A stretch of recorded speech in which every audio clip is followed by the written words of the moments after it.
पाकिस्तान और भारत का मैच चंद घंटों बाद शुरू होने वाला है। वक्त कम है, मुकाबला सख्त है। जीत किसकी होगी इस वक्त टेलीविजन स्क्रीन्स पर और मोबाइल स्क्रीन्स पर सबकी नजरें जम चुकी है। ये जीत जिसकी भी हो, पाकिस्तान ने अपने मौकफ से आईसीसी को और बीसीसीआई को अपने सामने झुका दिया है। जीत पाकिस्तान की हो चुकी है, जीत पाकिस्तान के मौकफ की हो चुकी है और भारतीय गुंडागर्दी, भारतीय सियासत ज़दा करने की कोशिश जो कि उन्होंने इस जेंटलमैन गेम को करने की वो मुकम्मल तौर पर ख़त्म हो चुकी है। और उस बयानी को भी शिकस्त मिली है जो भारत का था, उस हरकतों को भी शिकस्त मिली है जो भारत की जानिब से माजी में अपनाई गई। अपने बरादर इस्लामी मुल्क बांग्लादेश के साथ जिस तरीके से पाकिस्तान ने खड़ा होने का फैसला किया, तनाज़रीन ये पाकिस्तान की एक बहुत बड़ी जीत है। इस फैसले के मुतालिक भारत ये गुमान कर रहा था कि आईसीसी के सामने, बीसीसीआई के सामने शायद पाकिस्तान झुक चुका है, पाकिस्तान ने सर तस्लीम खम कर दी, लेकिन ऐसा बिल्कुल भी नहीं था। पाकिस्तान ने अपने भाइयों के लिए स्टैंड लिया।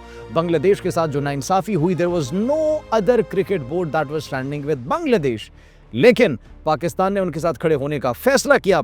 पाकिस्तान ने भारत के साथ मैच खेलने से इनकार किया कि वो भारत जो कि खेल को सियासत ज़दा करता है, वो भारत जिसका इतना गलत इन्फ्लुएंस है आईसीसी पर, तो हम उस भारत से मैच नहीं खेलेंगे। जो भारत क्रिकेट को सियासत ज़दा कर रहे हैं, जेंटलमैन गेम को, तो पाकिस्तान ने क्रिकेट को बचाने के लिए, क्रिकेट की इज्जत को बचाने के लिए इतना बड़ा फैसला लिया। और फिर जब बांग्लादेश की जानिब से रिक्वेस्ट की गई, श्रीलंका की जानिब से रिक्वेस्ट की गई, वज़ीर-ए-आज़म शहबाज शरीफ से रब्ता किया गया और ये कहा गया कि आप प्लीज़ क्रिकेट खेलें। और उन्होंने बड़े एक अच्छे अंदाज में ये भी कहा कि जब श्रीलंकन क्रिकेट टीम पर हमला करने की कोशिश की गई थी तो we were standing with Pakistan, हम पाकिस्तान आए, हमने पाकिस्तान का दोबारा दौरा किया। बांग्लादेश ने भी पाकिस्तान को कहा कि पाकिस्तान को ये मैच खेलना चाहिए। पाकिस्तान ने फिर अपनी शराइत रखी भारत के सामने, भारत में आईसीसी के सामने, भारत कौन होता है, आईसीसी के सामने वो शराइत रखी और फिर आईसीसी ने जब पाकिस्तान की उन शराइत को कबूल किया, पाकिस्तान की वो शराइत मानी, उसके बाद पाकिस्तान ने कहा कि हाँ ठीक है, अब हम मैच खेलेंगे। बांग्लादेश को उनका रेवेन्यू मिलना चाहिए। इवेंट के अंदर शिरकत में जितनी फीस बांग्लादेश की बनती है, जो आईसीसी के इवेंट्स के बाद तमाम बोर्ड्स में रेवेन्यू तकसीम होता है, तो बांग्लादेश को उनका हिस्सा मिलना चाहिए। इसके साथ साथ बांग्लादेश को जो नुकसान हुआ है, बांग्लादेश को जो नुकसान इस फैसले की वजह से हुआ है, 2031 के अंदर इंडिया के साथ उन्होंने एक ओडीआई वर्ल्ड कप को होस्ट करना था, लेकिन उससे पहले भी एक आईसीसी इवेंट बांग्लादेश को मिलेगा और ये पाकिस्तान का एक मौक़िफ़ था, पाकिस्तान की एक शर्त थी जिसको कबूल किया गया। अब नाज़रीन सवाल यहाँ पर जो है बड़े इंटरेस्टिंग ज़हनों में आ रहे हैं और इसके साथ साथ भारतीय मीडिया पागल हो चुका है, वावेला मचाया जा रहा है, सोशल मीडिया पर एक तूफान बर्पा हो चुका है और हमारे एक क्रिकेटर हैं उनसे बड़ा डरा जा रहा है। उस क्रिकेटर का हम जिक्र करेंगे, लेकिन उससे पहले बड़े कुछ इंटरेस्टिंग सवाल है। वो ये है कि आज क्या भारत हैंडशेक करेगा या फिर नहीं करेगा? थोड़ी देर बाद देख लेते हैं कि भारत ने कुछ सीखा है, भारत को कुछ सबक मिला है, भारत ने पाकिस्तान से वाकई में कुछ सीखा है। उनको थोड़ी सी भी अगर शर्म आई, अगर थोड़ी सी भी उनके अंदर शर्म है, तो फिर खेल को खेल की तरह खेलेंगे और इसको सियासत ज़्यादा मजीद नहीं किया जाएगा। जेंटलमैन गेम है, आएँ खेल लें और एक अच्छा मुकाबला करें। पाकिस्तान की जानिब से भी अच्छा मुकाबला होना चाहिए। हम चाहते हैं कि मुकाबला अच्छा हो, दोनों साइड से मुकाबला अच्छा होगा और इज्जत के दायरे में रहते हुए होगा और इसके साथ साथ किसी तरीके से भी इसको पॉलिटिसाइज करने की कोशिश नहीं की जाएगी। तो ये फिर दोनों ममालिक की जीत होगी, ये क्रिकेट की जीत होगी, ये इस जेंटलमैन गेम की जीत होगी। तो अब थोड़ी देर बाद ये भी देख लिया जाएगा कि हाथ मिलाए जाते हैं, झपियाँ डाली जाती हैं या फिर वही एग्रेशन और वही हमें जो पॉलिटिकल मफादात को देखते हुए और वही पॉलिटिसाइजेशन है वो हमें नज़र आती है इस मैच में। खैर, जो इस वक्त भारत परेशान है, भारत की परेशानी की क्या वजह नाज़रीन? भारत के अंदर सोशल मीडिया पर उनके शायकीन पाकिस्तानी एक बॉलर से बड़े परेशान दिखाई दे रहे हैं और उस बॉलर का नाम है उस्मान तारिक। उस्मान तारिक ने न जाने ऐसा क्या कर दिया है कि भारत को बड़ी तकलीफ है, बड़ी परेशानी है। भारतीय शायकीन कह रहे हैं ये कैसा बॉलर आ चुका है, ये कैसा बॉलर है, ये किस अंदाज से बॉलिंग कर रहा है, ये अंदाज बैन होना चाहिए, ये अंदाज ठीक नहीं है, ये अंदाज जो खेल के रूल्स हैं उसके खिलाफ है। लेकिन अब उस्मान तारिक ने जितने भी टेस्ट दिए पाकिस्तान के अंदर और इंटरनेशनल प्लेटफॉर्म्स पर, वो टेस्ट उनके क्लियर हो चुके हैं। और उसके साथ साथ नाज़रीन, जो भारत है, भारत का खौफ और भारत का डर बजा है, क्योंकि हमारे पास जो बॉलर है इसने भारत को छोड़ना नहीं है और भारत परेशान है कि आखिर हम इस बॉलर को फेस कैसे करेंगे।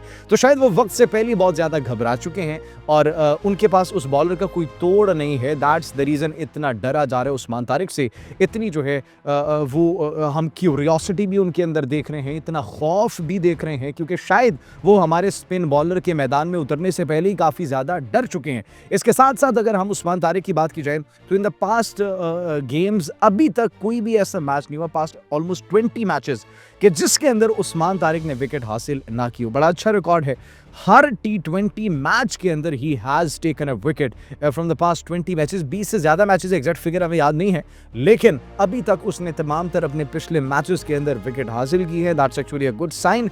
पाकिस्तान की अगर बात की जाए, पाकिस्तान के हौसले बड़े हमें सख्त दिखाई दे रहे हैं, बड़े पुरअज़्म हमें दिखाई दे रहे हैं, और भारत के हौसले हमें पस्त दिखाई दे रहे हैं। पाकिस्तानी चुस्त दिखाई दे रहे हैं, भारतीय हमें सुस्त दिखाई दे रहे हैं।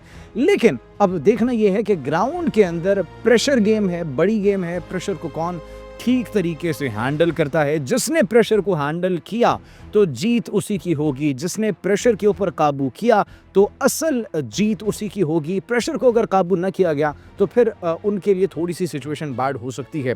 पावर प्ले का बड़ा एक इंपॉर्टेंट रोल होगा आज के मैच में, और पावर प्ले के अंदर अगर अच्छा परफॉर्म किया गया, अगर अर्ली विकेट्स न दी गई पाकिस्तान की जानिब से, तो they can create a good total on the score board. और जब अच्छा टोटल होगा तो फिर अगली जिम्मेदारी होगी पाकिस्तान की बॉलिंग टीम की। पाकिस्तान का बॉलिंग लाइनअप भी काफ़ी तगड़ा दिखाई दे रहा है। हमारे पास हमारे शाहीन मौजूद हैं और शाहीन भारतीय सुरमाओं को झपटने के लिए मुकम्मल तौर पर तैयार हैं। भारत की नाज़रीन प्लेइंग 11 की बात की जाए तो वो भी मुसलसल प्रैक्टिस कर रही है, और पाकिस्तान के खिलाफ मैच खेलने के लिए उनके भी हौसले जो हैं, उनका मोराल अभी अगर हम देखें तो वो ग्राउंड में प्रैक्टिस करते हुए हमें दिखाई दे रहे थे। लेकिन डिस्पाइट ऑफ दैट उनके लिए परेशानी का सबब जो इस वक्त बने हुए हैं वो उस्मान तारिक हैं। तो नाज़रीन, अब चूंकि बड़ी गेम है, पाकिस्तान ने भी भरपूर प्रैक्टिस की है। पिछले दोनों मैचेस में पाकिस्तान ने कामयाबी हासिल की और पाकिस्तान ने USA के खिलाफ भी बड़ी शानदार कारकर्दगी का मुजाहिरा किया और मैच जो है वो अपने नाम किया। लास्ट मैच तो पाकिस्तान के अभी तक 2 मैचेस हुए हैं और दोनों मैचेस के अंदर पाकिस्तान ने बड़ी ज़बरदस्त परफॉर्मेंस का मुजाहिरा करते हुए दोनों टीम्स को शिकस्त दी है। पाकिस्तान नीदरलैंड से जो है जीतकर इस टूर्नामेंट का आगाज़ करता है। बड़ा फातिहाना एक आगाज़ था, अच्छा आगाज़ था, और उसके बाद फिर USA से भी जीतकर पाकिस्तान अपना दूसरा मैच जीतता है। तो स्कोर बोर्ड की अगर बात की जाए, पॉइंट्स टेबल की अगर बात की जाए, तो पाकिस्तान जो है 2 मैच खेलकर दोनों मैचेस जीत चुका है, कोई मैच नहीं हारा। आज का मैच इंतहाई क्रूशल है, बड़ा इंपॉर्टेंट है। नर्व्स पर काबू रखना होगा पाकिस्तानी टीम को, पाकिस्तानी शाहीनों को, पाकिस्तानी शायकीन को भी। क्रिकेट एक ऐसी गेम है, वन मोमेंट ये अप होती है, वन मोमेंट डाउन होती है। जिसने सेंसिबल और अच्छे तरीके से अपने प्रेशर को कंट्रोल कर खेला, मैदान में अपनी नर्व्स पर काबू रखा, जीत उसी की होगी। लेकिन जीत चाहे जिस मर्जी की हो, पाकिस्तान ने जो कदम लिया है, पाकिस्तान ने जो क्रिकेट के लिए एक फैसला लिया था, उस फैसले की वजह से जीत पाकिस्तान की हुई है, जीत क्रिकेट की हुई है, जीत इस जेंटलमैन गेम की हुई है। जीत चाहे अब जिस मर्जी टीम की हो, हमारे लिए पाकिस्तान जीत चुका है। आप इस बारे में क्या सोचते हैं? कमेंट सेक्शन में अपनी कीमती राय से जरूर आगाह कीजिएगा। अपना बहुत ख्याल रखिए। अल्लाह निगहबान।